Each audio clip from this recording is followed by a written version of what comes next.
ভাই জানাজার নিয়মটা শুনে যান। আমরা অধিকাংশ মানুষ জানাজা জানি না কিভাবে পড়তে হয়। আর এই ভিডিওটা একটু বেশি বেশি শেয়ার করবেন, যে আপনার জন্য একজন মুসলমান ভাই জানতে পারে কিভাবে জানাজার নামাজ পড়তে হয়। জানাজার নামাজের প্রথম 4 তাকবীরে জানাজার নামাজটা আমরা পড়ি।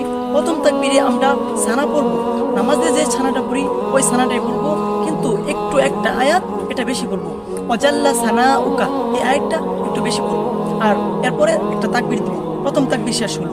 এরপর দ্বিতীয় তাকবীর আমরা যে নামাজে যে দুরূদ ইব্রাহিম দুরূদ শরীফটা পড়ি, ওই দুরূদ শরীফটা আমরা পড়ব। এরপর তাকবীর দিব, 2 তাকবীর হলো। এরপর আমরা যে মাইয়িতের জন্য যে একটা দোয়া আছে এই দোয়াটা পড়ব।